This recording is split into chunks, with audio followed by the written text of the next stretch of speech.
चलो चैप्टर कौन था, 10 चल रहा था ना, लिखेंगे chapter 10 Indian through a travellers eyes, और इसके राइटर जो हैं पॉल्स बक। ठीक है, जो राइटर कौन है, पॉल्स बक। अब सुनो, इसके बारे में कल हम पॉइंट बताए थे बुआ, ठीक है, ध्यान देगा। इसके बारे में कल लिखवाए थे कि पॉल्स बक जिनका जन्म कब हुआ था, 1892, और डेथ कब हुआ था, 1973। ये एक अमेरिकन राइटर है, ठीक है, अमेरिका में इनका जन्म हुआ है, और जो इनका पालन पोषण किया गया वो चाइना में किया गया है। ठीक है, संक्षेप में मैं आपका इसके बारे में तो थोड़ा सा डिटेल बता दे रहा हूँ, उसके बाद इसका ऑब्जेक्टिव किया जाएगा और क्वेश्चन आंसर किया जाएगा। 10 पैराग्राफ कल पढ़ कर उस दिन हम बताए थे, ठीक है ना, फिर भी संक्षिप्त में बता दे रहे हैं। देखेंगे, ये जो आपका चैप्टर है India through a travellers eyes, इसका अर्थ होता है कि यात्री के नज़रिए से भारत का अंदाज, यानी भारत का एक नज़रिया क्या है, एक यात्री के नज़रिए से। ठीक है ना, India through a travellers eyes, एक यात्री के नज़रिए से भारत का दृश्य कैसा है। तो पॉल्स बक का जन्म जो हुआ है वो अमेरिका में हुआ है, लेकिन इसका पालन पोषण कहाँ किया गया था, चाइना में। तो एक विदेशी सरजमी पर जन्म लेने वाली लेखिका जब कोई अपना देश के बारे में बखान करती है तो एक गौरव जैसा महसूस होता है कि कोई विदेशी महिला हो या विदेशी पुरुष हो, है ना, वो अपने भारत के बारे में बताए तो थोड़ा सा गर्व का महसूस होता है। ये इनका पालन पोषण होता है आपका चाइना में, और जब ये बड़ी होती है तो वहाँ पर एक डॉक्टर रहता है, यानी अमेरिका में जन्म लेने वाले और चाइना में जो निवास कर रहे हैं उसके लिए एक जो है आपका भारतीय डॉक्टर है। तो वो सोच रही है कि भारतीय का मतलब कि महत्व कितना हो गया है, भारत कितने एजुकेटेड हैं कि यहाँ भी काम कर रहे हैं, तो भारत के बारे में जानने के लिए उत्सुक हो रही हैं। ठीक है, कि भारत कैसा हो सकता है। और कभी कभी जो डॉक्टर की पत्नी थी वो भारत के बारे में पूरा डिटेल से उनको बताया करती थी कि भारत के लोग कैसे हैं, भारत कैसा है। और ये अपने जो पिताजी थे, पॉल्स बक के पिताजी, उनके बारे में भी ये बुद्ध के बारे में जानी थी कि बुद्ध नेपाल में जन्म लिए और भारत में प्रवेश किए, तो नेपाल और भारत से इनका संबंध है बुद्ध का। और हालांकि चाइना में जो है आपका बौद्ध धर्म ही माना जाता है, क्योंकि वहाँ पर बोधि धर्म नाम का जो व्यक्ति गया था तो चाइना में बौद्ध धर्म का प्रचार प्रसार किया, इसलिए वहाँ पर 80 से 17% जो है आपके बौद्ध धर्म को मानने वाले हैं। बाकी मुस्लिम, सिख, हिंदू सब मिला के वहाँ पर चाइना में भी निवास करता है। उसके बाद लेखिका जब आगे बढ़ती है तो वो बताती है कि भारत पर अंग्रेज़ों का दबाव शुरू से ही रहा है ना। यहाँ पर थोड़ा अमेरिका, चाइना और इंग्लैंड, ये 3 गो देशों को मिलाकर भारत का यहाँ पर गुणगान लेखिका कर रही हैं कि वाकई में भारत कैसा है और उसे कैसा होना चाहिए, है ना। उसके बाद वो नोटिस करती है कि इंडिया अब इंडिया नहीं रहा, है ना, इंडिया काफ़ी आगे जा चुका है। इंडिया जो अपनी लड़ाई है वो खुद लड़ रहा है ना। अपने आगे बढ़ने के लिए इंडिया जो लड़ाई है अपना खुद लड़ रहा है। हालांकि पॉल्स बक का जो नाम है वो अमेरिकन नाम है, अमेरिका में इनको पॉल्स बक के नाम से जाना जाता है, लेकिन जहाँ ये चाइना में रही तो इनको जाई जोंगू के नाम से जाना जाता था। ये नोट कर लो, लिखवाए होंगे कॉपी में कि नहीं देखो तो, है ना, लिख लेंगे। पॉल्स बक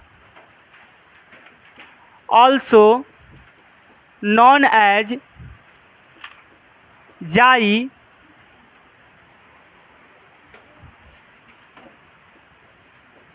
जाई जोंजू, ये है ना इन चाइना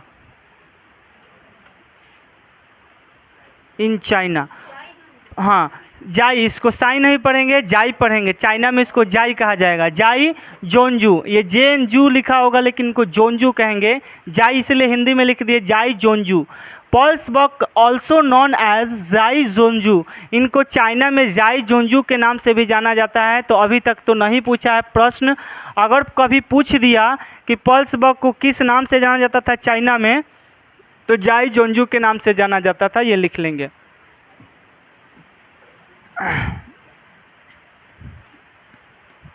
ठीक है, इसके बाद ठीक है, इनको चाइना में किस नाम से जाना जाता है, जाई जोनजू। हमने बताया कि इनका जो जन्म हुआ अमेरिका में हुआ, पालन पोषण कहाँ हुआ, चाइना में, और इनके पास एक भारतीय डॉक्टर देख रेख करने के लिए आता था। और जो भी बातें थी, यहाँ फोकस करो मेरे पास, जो भी बातें थी वो डॉक्टर से भी देखती थी, सुनती थी, और जो वो उनकी पत्नी थी डॉक्टर, उनसे भी। और तो बात वो और जो जितनी भी बात थी जो बची हुई थी वो अपने पिता से भी जानी थी। कौन, पल्स बग, बौद्ध के बारे में, भारतीय बैकग्राउंड के बारे में। हालांकि शुरू से ही पल्स बग जो है इंडियन कल्चर से जुड़ी रही, इंडियन बैकग्राउंड के बारे में जानने को ये बहुत उत्सुक रही कि आखिर इंडिया है कहाँ और कैसा है, क्योंकि ये एक ट्रैवलर्स राइटर है ना। घूम घूम कर इनका लिखना और कविता रचना करना, राइटर, पोएम, ये सब रचना इनका काम है। इनके बारे में इनको पहली बार कलर का सही अर्थ समझ में आया कि कलर आखिर रंग भेद है क्या, रंग है ना, कलर। ये बताती हैं कि भारत में जाने पर हमें पता चला, वो नोटिस करती है कि यहाँ पर सभी प्रकार के रंग के लोग रहते हैं, उजला हो, सफ़ेद हो, काला हो, गोरा हो, सभी प्रकार के हैं, लेकिन फिर भी यहाँ कोई मतभेद नहीं है, आपस में मिलजुल कर ये रहने वाला देश है। यहाँ पर आप कश्मीर में चले जाओ तो यहाँ पर साफ एकदम सफ़ेद कलर का दिखता है लोग, इंग्लिश मैन की तरह, है ना, हरी हरी आँखें और चेहरा एकदम कश्मीरी लाल लाल गोरा गोरा जैसा। नहीं लगता है कि ये भारतीय है, लेकिन भारतीयों का कल्चर यहाँ का बहुत सुहावना है, बहुत बड़ा है। इसके बाद लेखिका जब ये भी नोटिस करती है, आगे बढ़ती है कि जब आप साउथ में चले जाओगे, इसके इंडियन के थोड़ा सा और नीचे की ओर खसकोगे, तो ये साफ काले काले दिखते हैं एकदम, ऐसा लगता है कि दक्षिण अफ्रीका के जैसा यहाँ पे लोग रखते हैं, है ना। ये नोटिस करते हैं कि एक कैसे अमेरिका वाला श्वेत रहता है लोग, और दक्षिण अफ्रीका में चले जाओ तो वहाँ के एकदम एकदम ब्लैक ब्लैक होगा। लोग बताए थे ना, एकदम ओठ बड़ा बड़ा, एकदम मुंह काला काला, एकदम सिर एकदम पूरा बज्जर, एकदम सफ़ेद, और लगता है कि एकदम मोटा ताज़ा। दक्षिण अफ्रीका देखने में लग जाएगा कि भारतीय है ही नहीं, है कि नहीं।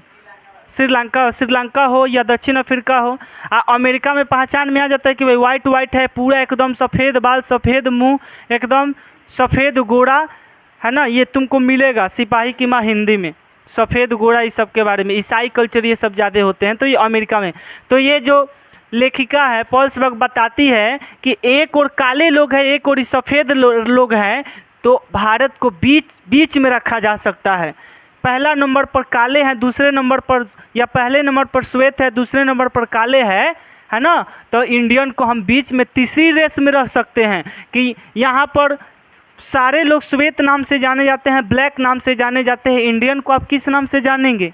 यहाँ तो कोई कोई गोरा दिखेगा एकदम साफ, कोई कोई काला दिखेगा, कोई सांवला दिखेगा, कोई भूरा दिखेगा, कोई पूरा काला दिखेगा।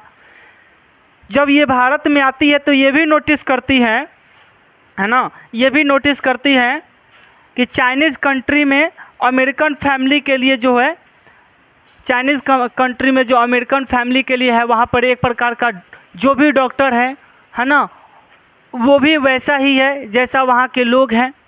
उसके बाद बताती हैं आगे कि पल्स बग ये भी नोटिस करती हैं कि यहाँ के जो लोग हैं बहुत समझदार हैं।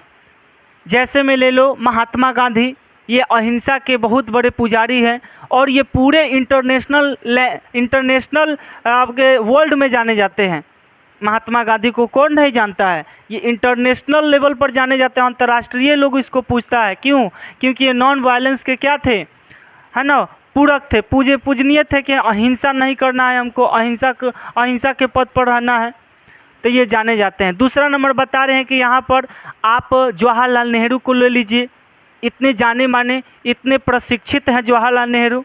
तीसरा नंबर बताती हैं कि जब इंडिया गुलाम है, जब अंग्रेज यहाँ पर शासन कर रहा है, तो यहाँ भी एक ऐसी महिला है जो दूसरे कंट्री में जाकर नंबर 1 संयुक्त महासभा जो होता है यूएनओ है ना, वहाँ की पहली महिला अध्यक्ष बन जाती है। विजया लक्ष्मी पंडित उनका नाम है। ये कैसे हो सकता है? आखिर जब इंडिया पीछे है तो इतने महानुभाव कैसे आगे निकल सकते हैं? महात्मा गांधी हो गया, जवाहरलाल नेहरू हो गया, विजया लक्ष्मी पंडित हो गया, ये पूरे देश में, पूरे विदेश में जाने जाते हैं। जब ये आगे बढ़ती हैं है ना, तो इनको आश्चर्य होता है। कि इंडियन सपोर्ट है ना, इंडियन को सपोर्ट नहीं है। इंडियन लोगों के लिए चुनौती है यहाँ पर रहना। जो ब्रिटिश है यहाँ पर उन्होंने 200 साल तक शासन किया। जब 200 साल तक शासन किया तो इंडिया कैसे गुलाम रह सकता है? इंडिया कैसे इतना गरीब और पीछे रह सकता है? इंडिया को तो और डेवलप कर देना चाहिए था। यहाँ पर वो दिखा रही हैं पल्स बग कि जब इंडिया इतना शासन किया तो इंडिया पर ब्रिटिश ने इतना शासन किया तो उसको तो और भारत को डेवलप कर देना चाहिए। तो ब्रिटिश का मेन मकसद क्या था? इंडिया को यहाँ से लूटना, यहाँ के खजानों को ले जाकर और अपना आर्थिक स्थिति को मजबूत करना, है ना। जब ये आगे बढ़ती हैं तो बताती है कि मैं इंडिया ताजमहल देखने के लिए नहीं आई थी। मैं इंडिया ताजमहल देखने के लिए नहीं आई, हालांकि मैं वो भी देखी कि ताजमहल है कैसा। दूसरी बार कहती है कि मैं यहाँ पर आपका जो दूसरा नंबर पर देखने गई थी आपका फतेहपुर सीकरी। बोले कि मैं फतेहपुर सीकरी भी देखने नहीं आई थी, हालांकि मैंने फतेहपुर सीकरी भी देखा। और तीसरा बता रहे हैं कि मैं दिल्ली भी गई और वहाँ पर राजा महाराजा के महल भी देखी। मेरा ये देखने का इंडिया में मकसद नहीं था, मैं तो उसको गूगल, मोबाइल ये सब पर भी देख चुकी हूँ, अखबार में भी पढ़ चुकी हूँ। मेरा यहाँ पर देखने का है ना 2 रीज़न है। पल्स बग कहते हैं कि मैं भारत के 2 चीज़ों से मिलने के लिए, 2 चीज़ों से रूबरू होने के लिए आई थी। पहला कि यहाँ के युवाओं से जो गाँव में रहते हैं और किसानों से, है ना।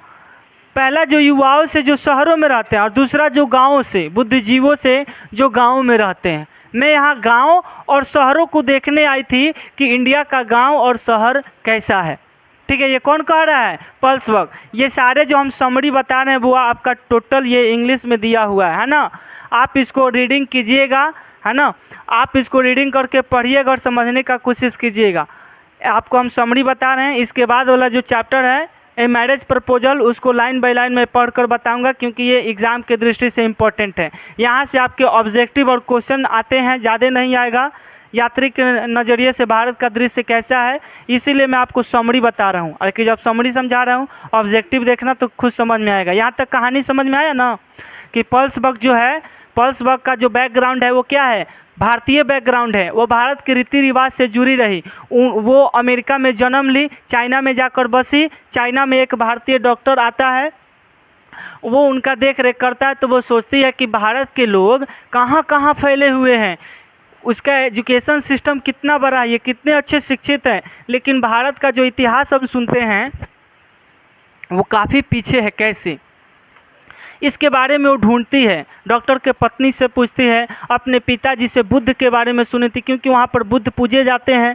तो आप उनके बारे में तो जानना वो लाजिमी है कि वो जानेंगे ही कि उनका जन्म कहाँ हुआ, कैसे उनका वृद्धि हुआ, कैसे हम लोग उनको पूजे, वो कैसे हमारे भगवान हो गए। तो इस प्रकार जानते जानते हुए भारत के ट्रैवलर्स करने के लिए आई, इंडिया ट्रैवलर्स करने आई। और आकर और यहाँ पर आई तो यहाँ पर ना ताजमहल देखने आई, हालांकि ताजमहल देखी वो भी चांदनी रात में, एकदम चांद आया था, एकदम माथे पर ताजमहल जगमगा रहा था, वो भी देखी, है ना। फतेहपुर सीकरी घूमी, दिल्ली का लाल किला, ये सब जगह जगह राजा महाराजाओं का घूमी। लेकिन उनको मेन मकसद था यहाँ के लोगों से रूबरू होना, है ना। कि चाइना में जो बच्चे जन्म लेते हैं वो सभी एक ही प्रकार के दिखते हैं, अमेरिका में जो होते हैं वो सभी श्वेत होते हैं, दक्षिण अफ्रीका में होते हैं तो काले ही होते हैं। आदमी देखते ही पता चल जाता है कि यहाँ देश का है। लेकिन इंडिया में सभी प्रकार के, सभी कलर के लोग, सभी रिलीजन के लोग रहते हैं, लेकिन वो भी शांति से रहते हैं लोग। इस बार देखे होंगे आप, है ना, इतिहास में पहली बार हुआ है जब बाघा बॉर्डर पर परेड हो रहा था तो लास्ट टाइम झंडा उतारते समय एक कबूतर बैठा हुआ था ऊपर, कोई देखा होगा, नोटिस किया होगा? नहीं, ये सब देखना चाहिए, है ना। जब बाघा बॉर्डर पर जब अटारी बॉर्डर पर लास्ट जब परेड होता है ना, जब पैर को ऐसे मारा जाता है, पूरा परंपरा है ये, 1959 से ये परंपरा है वहाँ पर, है ना, कि एक दूसरे के साथ परेड करके झंडा उतारने का। दिल्ली के लाहौर के आसपास में है ना, दिल्ली से थोड़ा सा सटले है बाघा बॉर्डर, तो वहाँ पर होता है। इस बार कबूतर बैठा हुआ था, और शांति का प्रतीक कौन है? कबूतर ही है। श्वेत रंग शांति का प्रतीक है, और कबूतर भी शांति का प्रतीक होता है। तो भी माना जाता है कि इंडिया वाले भाई शांति ही चाहते हैं, वो किसी से दुश्मनी नहीं चाहते हैं। आपको लड़ना है तो लड़ो, मेरी जितनी ज़मीन है, मेरा जितना घर है, हम उतना ही में खुश हैं। हमारे गुलामी के बाद जब हम आज़ाद हुए, हमको जितना ज़मीन दिया गया, हम उतना ही में खुश है, इससे छीनने की कोशिश मत कीजिए। हम शांति चाहते हैं, अगर आप आंख उठाइएगा तो भी उसका जवाब दिया जाएगा। तो पल्स वह कहते हैं कि इंडिया इतना शांति चाहने वाला, ये इतना पीछे क्यों रहा? कैसे, कौन कौन, किसका किसका हाथ रहा इसको बर्बाद करने में? कि इंडिया के लोग ही अपने से इसका मेन कारण हुए कि खुद से बर्बाद हुए। तो ये भी बताइए कि यहाँ के लोग कश्मीर में चलो, जो अच्छे अच्छे रंग रूप के मिलेंगे लोग, यहाँ के बड़े बड़े समझदार पुरुष उत्पन्न हुए, महिलाएं उत्पन्न हुई। एग्जाम्पल देते हैं गांधी जी का, जवाहरलाल नेहरू का, विजय लक्ष्मी पंडित का, उनके बारे में भी पढ़ना चाहिए आप लोगों को। उसके बाद बताते हैं कि मैं आश्चर्य करती हूँ यहाँ के लोगों को देखकर, है ना। जब ये शहर में गई, युवाओं से मिली, तो बोली कि ए लड़का सो रहा है, जागो जागो, अपना सामान लेकर मत भागो, यहाँ देखो, यहाँ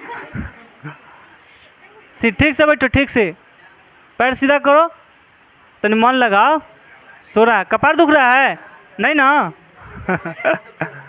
चलिए सो कराओ, थोड़ा सा सो करा जाओगे ना तो मन फ्रेश रहेगा। मुंह धोना है तो मुंह धो, पानी पियो, हो का है पानी, दो भाई को पानी पियो, नहीं तो मुंह धो। उधर आगे सुनो, जब ये देखो, इनका मेन मकसद क्या है? गाँव में जाना और शहरों में जाना। शहर में पहले जाते हैं तो वहाँ से युवाओं से मिलती हैं, लोगों से मिलती है, पूछती है कि आप कैसे हैं, है ना, उनसे बारे में बातचीत करते हैं, तो उनको पता चलता है कि हम लोगों पर शासन किया अंग्रेज। फर्स्ट वर्ल्ड वार जब हुआ था तो उसमें हम लोगों को कहा गया था कि जो ब्रिटिश है वो हम लोगों को फर्स्ट वर्ल्ड वार में जब हम उनका साथ देंगे अंग्रेज का, है ना, 2 वर्ल्ड वार हो चुका है, पता होना चाहिए आपको, अगर आप 10th में पढ़े होंगे तो। फर्स्ट वर्ल्ड वार और सेकेंड वर्ल्ड वार, ये आपका हिस्ट्री का है ना। तो जब फर्स्ट वर्ल्ड वार इंग्लैंड जब किया था, तो इंग्लैंड बोला था कि भारतीय सैनिक या भारतीय लोग हमारा साथ दें, मैं उनको आज़ाद देश दूंगा, आज़ाद कर दूंगा गुलामी से। बहुत उत्सुक हुए लोग, है ना, बोले कि ठीक है, भाग लिया लोग। वो लोग सोचा कि एक और बर्बरता लोग है, जंगली जानवर है जो सभ्यता जानता ही नहीं है, एक और है जो इंग्लैंड है, लेकिन तो सभ्यता वो नियम कानून थोड़ा सा जानता है, चलो इंग्लैंड के साथ ही हम लोग चलते हैं। फर्स्ट वर्ल्ड वार में इंग्लैंड का साथ दिया, इंग्लैंड को उनको पीठ पर छुरा मारा। भारतीय लोगों को कहा कि आप लोग अभी आज़ादी के लायक नहीं हैं, अभी आज़ाद होने के लायक नहीं है, अगर आज़ाद कर दिया जाए तो आप लोग कट मर जाइएगा, इसलिए अभी आप लोग गुलामी रहिए, अभी आप लोग चलने दीजिए। इन लोग को धोखा मिला। पल्स बक अपनी डायरी में, अपनी किताब में ये भी नोटिस करती है, इसलिए पल्स बक की जो ये लिखी हुई किताब है इंडिया के बारे में, उन लोगों को इतनी फ्रेजल लगता है, मुहावरा लगता है, हंसने वाला चुटकुला लगता है ना, बोलते हैं बाग ये सब गलत लिखी हैं। लेकिन भारतीय लोग को जब यह पढ़ता है तो उनको नाज होता है कि चलो एक विदेशी लेखिका जो है भारतीयों को दुख दर्द को बता रही है। जब सेकेंड वर्ल्ड वार हुआ तो भी उन लोग के साथ नाइंसाफ़ी किया गया, है ना। उसके बाद ये बताती हैं, है ना, कि आज़ादी का तोहफा उन्हें नहीं दिया गया। उसके बाद क्या कह रही हैं, दूसरा वर्ल्ड वार में इंडियन सपोर्ट नहीं, ऐसा शर्त पहले रखते। बोले कि दूसरा वर्ल्ड वार जब हुआ तो ये लोग शर्त रखा कि नहीं, आप लोग बताइए कि हम लोग को आज़ाद कीजिएगा नहीं। लेखिका पूछती है कि ये शर्त आप पहले ही बोल देते उन लोगों से। तो बोले कि हम क्या शर्त रखें, है ना, हम लोग फंसे हुए थे कि किसके साथ जाए किसके ना साथ जाए। हम लोग के पास उतना कुछ नहीं था। हम लोग सोचे कि चलो ये शासन कर रहा है तो हम लोगों को सिखाएगा कैसे जीना है, कैसे क्या करना है, नियम कानून बताएगा। उसके बाद राइटर जो है आगे चलकर वो गांधी जी से बहुत प्रेरित होती है ना। उसके बाद ये गांव में जाती है।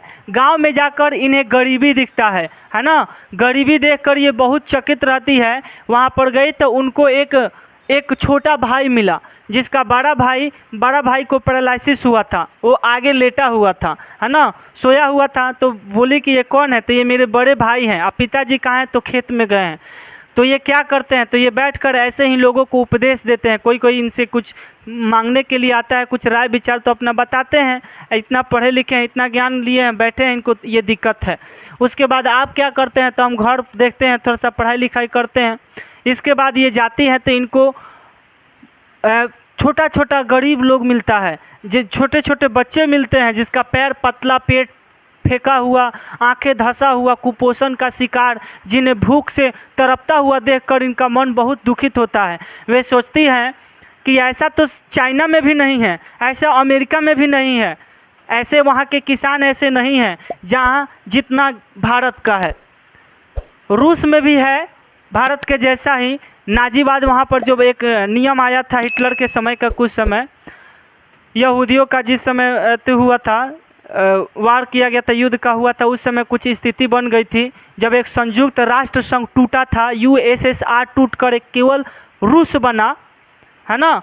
यूएसएसआर जब वर्ल्ड मैप पर देखेंगे तो यूएसएसआर अखंड भारत के मान भारत की तरह, भारत, पाकिस्तान, अफगानिस्तान ये सब मिलाकर जब एक देश बनता था हिंदुस्तान, उसी तरह यूएसएसआर था। संयुक्त आपका हो जाएगा संयुक्त संघ रसिया, संयुक्त संघ रूस, है ना।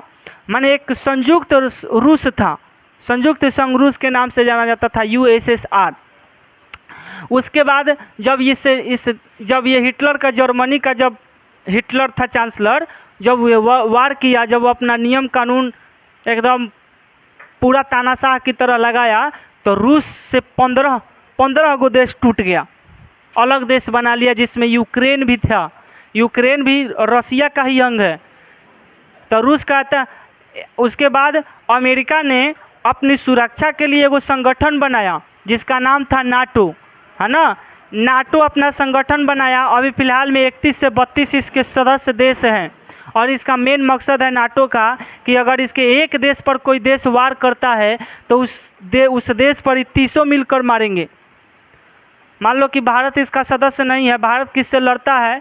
मान लो कि अमेरिका से लड़ता है, तो अमेरिका का नाटो संगठन है, तो अमेरिका में एक नाटो संगठन है, 30 देश मिलकर भारत पर अटैक करेगा।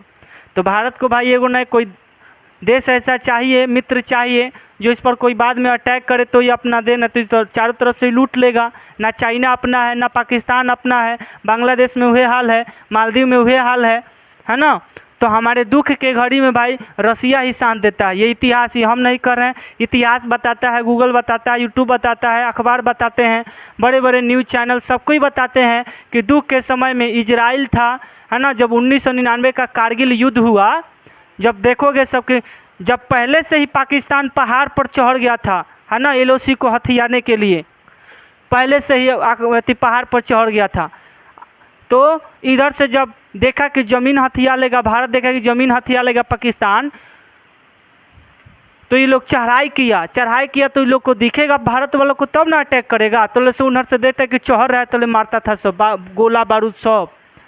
उस सब के पास ऐसा था कि जो पटाखा होता है शादी में उड़ता है तो नीचे कितना रोशनी हो जाती है, वो चीज़ फेंकता था कि कहाँ सब भारतीय रात में छिपा है ना पहाड़ के पीछे। रात में भारत लोग सोचा कि हम लोग रात में चढ़ कर अटैक करेंगे उस पर, भारतीय पाकिस्तानों पर। 1999 के कारगिल युद्ध का बता रहे हैं।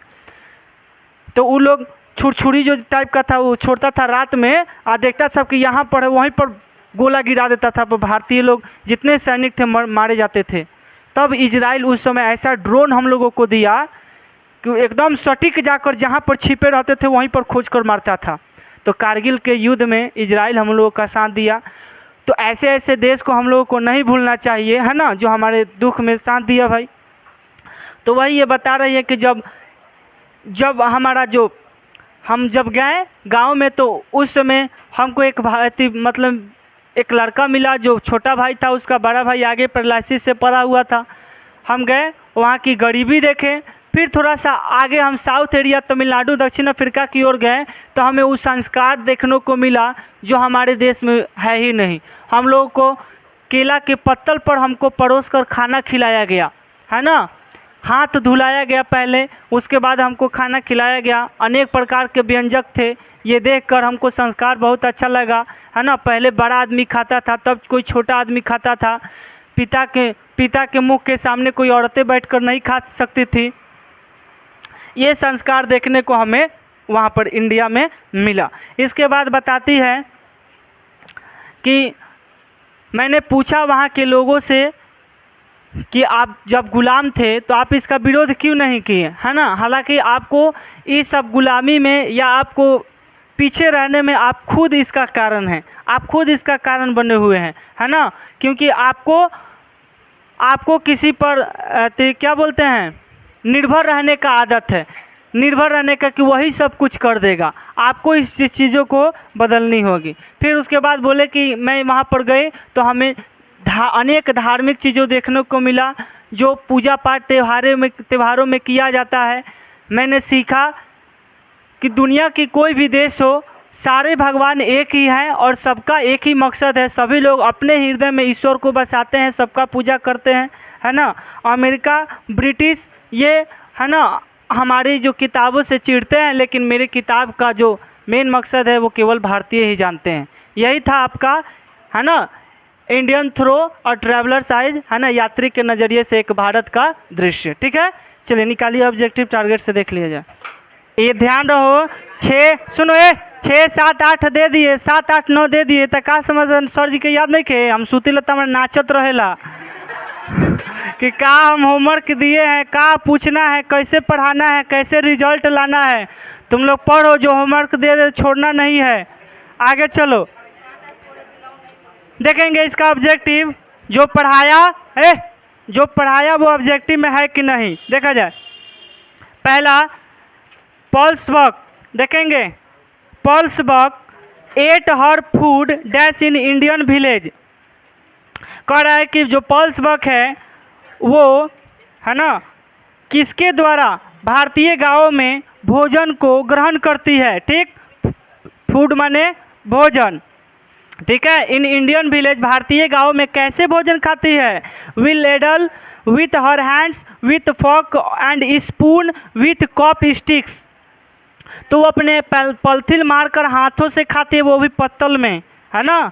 चलिए, केला के बनाना टी। आगे देखेंगे, Pearl S Buck was interested in meeting the leaders sent American peasants. यहाँ ध्यान दो, फार्मर माने भी किसान और पीजेंट्स माने भी किसान। तो ध्यान रखेंगे कि जो इसके पहले वाले चैप्टर द अर्थ में बताए थे कि जॉनसन था, वो एक फार्मर के साथ साथ क्या था, प्रीचर, और फार्मर को पीजेंट्स भी बोलते हैं।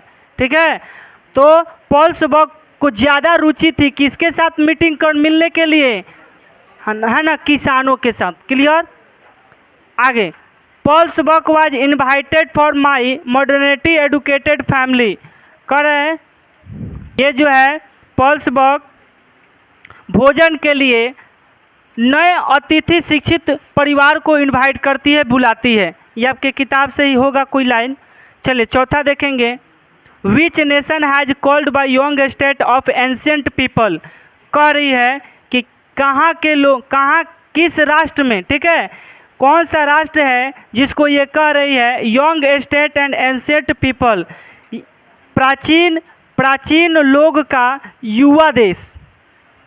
देख लो, एंशिएंट पीपल मतलब होता है प्राचीन लोग, ऑफ माने का, यंग स्टेट माने युवा देश, है ना, प्राचीन लोगों का युवा देश। किस राष्ट्र के बारे में पॉल्स बक कहती है प्राचीन लोगों का युवा देश। तो कौन सा देश होगा, इंडिया, क्योंकि आपका इंडियन थ्रो ट्रैवलर साइज है। चलिए, अकॉर्डिंग टू पॉल्स बक के अनुसार what lesson has India to teach the world. इसका अर्थ समझ लो, टीच माने पढ़ाना, इंडिया माने विश्व को, लेसन माने पाठ। तो समझेंगे अकॉर्डिंग टू पॉल्स बक के अनुसार ये जो आपका पाठ है ना, इंडिया थ्रू ट्रैवलर साइज, जो इंडिया है वो पूरे विश्व को कौन सा पाठ सिखाता है, कौन सा पाठ भाई, द लेसन ऑफ वायलेंस, हिंसा का पाठ, द लेसन ऑफ पीस, शांति का, द लेसन ऑफ ऑनेस्टी, ईमानदारी का, the lesson of non violence, शांति तो है ही लेकिन उससे भी ज़्यादा अहिंसा का पाठ पढ़ाता है, क्योंकि ये महात्मा गांधी से ज़्यादा प्रेरित हैं। ठीक। छठा नंबर, बक हैड विजिटेड इंडिया, जो पॉल्स बक है वो इंडिया क्यों आती है? Option A, see the Taj Mahal, Taj Mahal देखने तो आती है भाई, देखती भी है, वो बताती है कि मैं ताजमहल देखने नहीं आई हूँ लेकिन देखी, वो भी चांदनी रात में। ऑप्शन बी, जामा मस्जिद, मैं वहाँ का जामा मस्जिद भी गई, वहाँ भी देखी। मीट गांधी जी, गांधी जी के मूर्तियों से या हो सके गांधी जी से मैं मिली। जन्म कब हुआ इनका? जन्म 1893, तो हो सके गांधी जी से ही मिली है ना। टू मीट गांधी जी, मैं गांधी जी हाँ 92 में है ना, गांधी जी का मृत्यु हुआ 1948 में, हो सके मिली होंगी। टू मीट गांधी जी, तो गांधी जी से भी मैं मिली। To see and listen to two groups Indian people, question देखो, बक हैड विजिटेड इंडिया, जो बक थी वो भारत घूमने आई थी। To see and listen to group of Indian people, मैं बताया था कि मैं भारत इसलिए गई थी घूमने के लिए क्योंकि वहाँ के दो लोगों से मैं मिल सकूँ, एक युवा और दूसरा किसान लोगों से, एक गांव में और एक शहरों में। ठीक है। अब क्वेश्चन नंबर कितना आएगा? 7। The young Indian intellectuals were disappointment with the, जो युवा भारतीय है intellectuals with disappointment with the, वो किससे खपा थे, है ना, किससे नाराज थे? तो अंग्रेज से। इंग्लिश यहाँ हो जाएगा अंग्रेज, जो अंग्रेज यहाँ पर शासन किया, क्योंकि बोला कि फर्स्ट वर्ल्ड वार में बोला कि साथ दो मैं आपको आज़ाद कर दूंगा, आज़ाद नहीं किया, बोला कि आप अभी आज़ाद के लायक नहीं हो, अभी गुलामी रहो, है ना। तो English, the young Indian intellectuals were disappointment with the, किससे नाराज थे? युवा, जब उनसे युवा से बात की तो वो किससे नाराज थे? अंग्रेज से। यहाँ इंग्लिश माने अंग्रेजी किताब ना हो जाए, अंग्रेज इंग्लिश माने अंग्रेज भी होला। Indians under the British rule had a life span of just, भारतीय अंग्रेजी शासन के अंदर, ठीक है, अंडर माने अंदर, इंग्लिश रूल माने अंग्रेजी शासन के अंदर, हैड ए लाइफ स्पैन, है ना, अपना पूरा जीवन क्या किए भाई? बिताए। कितना वर्ष भाई? देखो 27 ईयर्स, कितना कर रहा है? 27 वर्ष। बोल वहाँ जब बात की तो बोल मैं 27 वर्ष से भारतीय जो यह थे वो अंग्रेजी ब्रिटिश शासन के अंदर झेल ही रहे थे। 27 ईयर्स।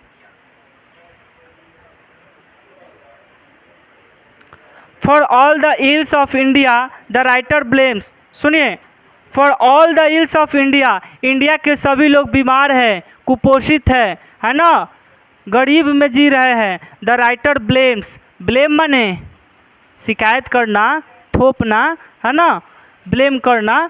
तो जो राइटर है वो किस पर शिकायत कर रहे हैं, किस पर थोप रहे हैं? किसको? द इंग्लिश रूल को, ब्रिटिश सत्ता को, कि आपने 200 साल तक जब भारत में शासन किया तो भारत के जनता यहाँ गरीब कैसे हो गया, यहाँ के बच्चे ऐसे कुपोषित कैसे हो गए, वो ब्लेम कर रही हैं। ठीक, यही इसी ब्लेम के कारण इंडिया इनसे खपा है, सॉरी ब्रिटेन इनसे खपा है। क्या बंद कर दरवाज़ा? गर्मी है इसलिए खुला रखे हैं, ध्यान दो। पढ़े आगे। कौन नंबर हुआ? कौन नंबर? 12, 9, 10 देखेंगे तो फॉर ऑल इंडिया, जो इंडिया है पूरा कुपोषित है, बीमार है, वो किस राइटर किसको ब्लेम लगाती है? इंग्लिश रूल को, अंग्रेजी सत्ता को। The writer visiting on India family felt, कह रहा है कि जब लेखिका भारत में घूमने के लिए आती है तो परिवार को देखकर, फील माने महसूस करना, फेल्ट माने महसूस हुआ, पास्ट में जाओ। जब लेखिका भारत में घूमने आई तो उनके भारतीय परिवार को देखकर उनको क्या महसूस हुआ? हैप्पीनेस, देखकर एकदम खुश हो गई, गदगदा गई।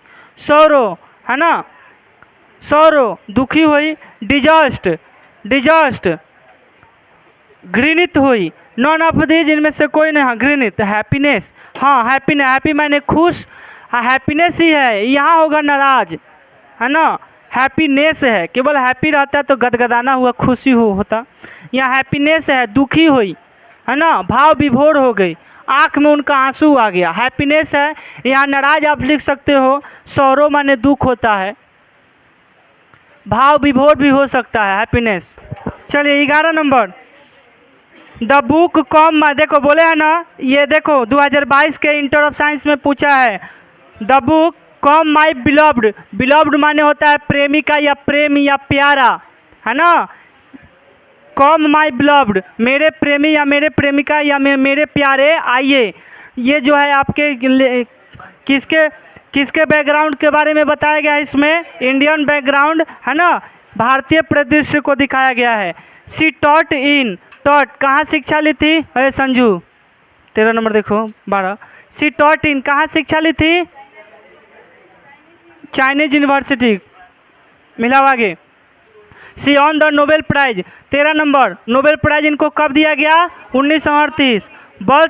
बल्स फैमिली डॉक्टर वाज, जो पल्स बग का डॉक्टर था वो किस परिवार से आता था, भारतीय, इंडियन था। Gandhi ji hold was open, Gandhi ji किसको पकड़े हुए थे, इंटेलेक्चुअल्स पीजेंट्स, इसका अर्थ लिख लेना, पीजेंट्स माने किसान, इंटेलेक्चुअल्स माने हो जाएगा तुम्हारा युवा शक्ति, है ना। गांधी जी, है ना, गांधी जी दोनों को पकड़े हुए थे, युवा भी बुद्धि, इंटेलेक्चुअल्स यहाँ बुद्धिजीवी लिखना जी, इंटेलेक्चुअल्स माने बुद्धिजीवी और पीजेंट्स माने किसान, है ना। तो गांधी जी को दोनों का साथ था, बुद्धिजीवों का भी और किसानों का भी, है ना। चलिए इंटेलेक्चुअल्स और peasants. 16 number, the Mongolian from European invaded, देखो 16 number, the Mongolian from European invaded, Europe, देखो मंगोलियन,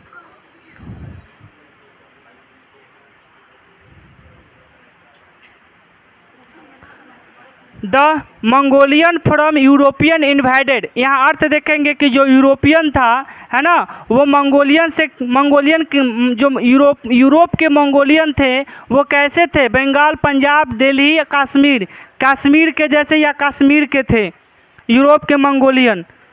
चलिए 17 number, the first women president of the general assembly of the United state was, कह रहा है कि पहली महिला अध्यक्ष जो जनरल असेंबली, यूनाइटेड स्टेट के जनरल असेंबली का अध्यक्ष बनी थी, वो महिला कहाँ की थी, जो महिला बनी थी अमेरिका स्टेट के, यूनाइटेड स्टेट के पहली अध्यक्ष बनी थी, वो कहाँ की थी, अमेरिका।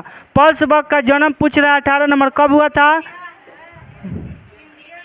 इंडियन है, भारतीय थी। 17 नंबर ना, the first women president of the general assembly by United state was, United state की पहली महिला अध्यक्ष कौन जो बनी थी, वो मतलब कि उसकी राष्ट्रीयता क्या थी, कहाँ की थी, तो एक भारतीय थी, Indian.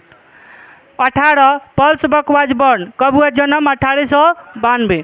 By birth she was, जन्म से वो क्या थी, अमेरिकन थी। 20 नंबर, सी वाज रियर्ड इन, उनका पालन पोषण कहाँ हुआ था, मूल निवास चाइना।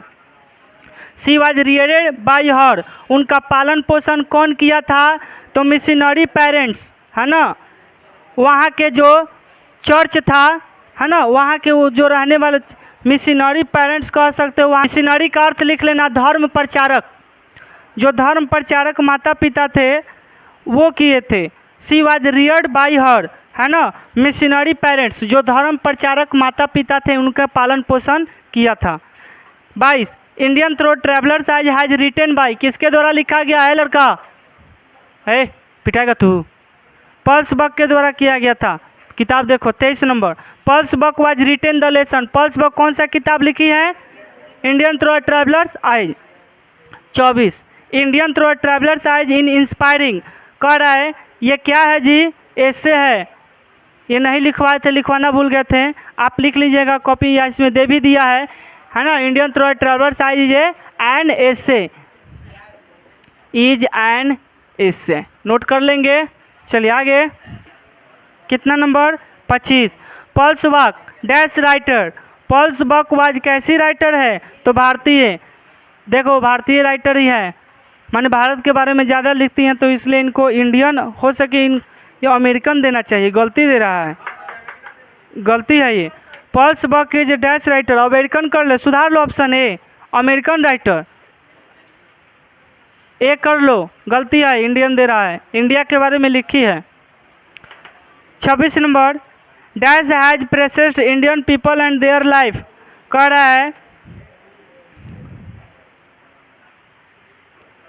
कि भारतीय लोगों के बारे में, उनके जीवन के बारे में सबसे गहरी रुचि किसकी थी, सबसे गहरा प्रभाव किसका था, तो पल्स बक का। ठीक है, चलिए 27, Pearl S Buck wrote the books like, सबसे ज़्यादा पल्स बक का जो सबसे अच्छा पसंद करने वाला किताब तो वो कौन था, कम माई बिलव्ड, आओ मेरे प्यारे।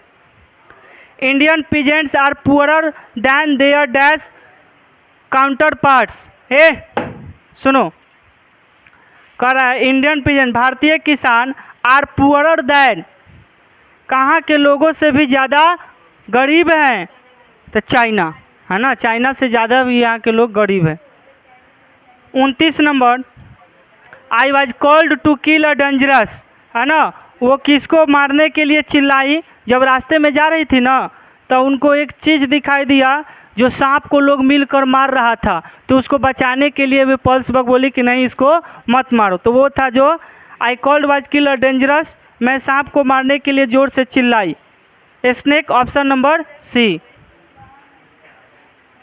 30 नंबर, यह हो सकता है कि पल्स बक को सांप मिला होगा, है ना, तो उनको डर लगा होगा तो मारने के लिए चिल्लाई होंगी, I was called to kill a dangerous snake. ये क्वेश्चन आता है बुआ, चलिए 30 number, dash word dash advise the Indians not blame the Britishers for everything, कह रहे कि कौन सलाह दे रही है कि भारतीय लोगों को सब कुछ का शिकायत ब्रिटर्स अंग्रेज पर नहीं लगाना चाहिए। ठीक, सब कुछ शिकायत सारा का सारा ब्लेम जो है भारतीय लोगों को केवल अंग्रेजी सत्ता को ही नहीं देनी चाहिए, आपकी भी कुछ कमी हो सकती है, ये कौन सलाह दे रही है, Pearl S Buck. 31 number, dash visited India to see and listen to group of people, कह रहे कि कौन भारत में घूमी और वहाँ के 2 वर्गों के लोगों से मिली, Pearl S Buck. 32 number, religion is ever present in dash life, कह रहा है कि वर्तमान के समय में कहाँ के जीवन में, कहाँ के लोगों के जीवन में धर्म मौजूद है, तो इंडियन। सुनो, रिलीजन इज एवर प्रेजेंट, आज भी धर्म जो है उनके दिलों में बसता है, इंडियन लाइफ, कहाँ के जीवन में, तो भारतीय जीवन में। ठीक है, 33 number, the land between Bombay and dash,